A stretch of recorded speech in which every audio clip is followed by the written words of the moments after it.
ஸ்ரீலங்காவில் இப்போ ட்ரெண்டாகி கொண்டிருக்கிற விஷயம் தான் கிளீன் ஸ்ரீலங்கா அப்படின்னு சொல்றது.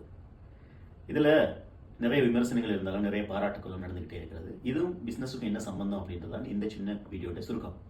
அதாவது இந்த டிராஃபிக் விஷயங்களில் கண்ட்ரோல் பண்ணுறதுலையும், பஸ்ஸுகளில் வாகனங்களில் உள்ள தேவையில்லாத டிசைன்களை ரிமூவ் பண்ணுறதுலையும், அது ஆக்சிடென்ட்களுக்கு மிக முக்கியமான காரணம் அப்படின்னு சொல்லி தேவையில்லாத பார்ட்ஸுகளை ரிமூவ் பண்ணுறது ரொம்ப தீவிரமாக நடந்துட்டு இருக்கும்போதும், இது தேவையில்லை அப்படின்ட்டு இதை விட மிக முக்கியமான பொருட்கள் தட்டுப்பாடு சரி செய்கிறதுலையும், பட்ஜெட்டை சரி செய்கிறதுலையும் இப்படியான விஷயங்களையும் கவனம் செலுத்தக்கூடாது அப்படின்னு சொல்லி ஒரு சைட்டில் ஆங்காங்கே விமர்சனங்களும் கருத்துக்களும் எழுது கொண்டே இருக்கிறது.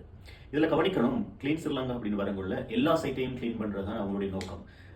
குப்பைகள், தெருக்களில் கிடக்கிற குப்பைகளை கிளீன் பண்ணுறது மட்டும் இல்லை, ஃபைல்களில் இருக்கிற குப்பைகளையும், ஜெயில்களில் இருக்கிற குப்பைகளையும், இன்னும் தெருக்குள்ள ஜெயிலுக்கு போக வேண்டி சுற்றி கொண்டிருக்கிற குப்பைகளையும் அகற்றுவது தான் மொத்தத்தில் மனுஷர்களுடைய மனசங்களையும் மாத்திர மனசில் உள்ள குப்பைகளையும் அகற்றுவது தான் இந்த ஸ்ரீலங்கா கிளீன் ஸ்ரீலங்காவுடைய திட்டம்.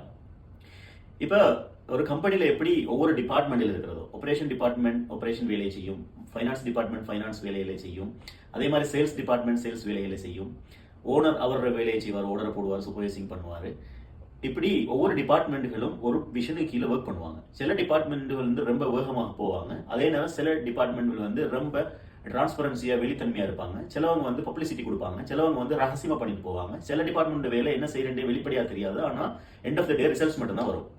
இப்படித்தான் நாட்டினுடைய அபிவிருத்தி அப்படின்னு வரும்போது 22 மினிஸ்ட்ரிகள் இருக்கிறது. ஒவ்வொரு மினிஸ்ட்ரிக்கும் ஒவ்வொரு டிபார்ட்மெண்ட் இருக்கிறது, அல்லது பல டிபார்ட்மெண்ட் இருக்கும். அவங்களோட வேலையை செய்வாங்க. சிலது பப்ளிசிட்டியா தெரியும், சிலது வேகமா போகும், சிலது கூடுதல் இம்பாக்ட் கொடுக்கும்.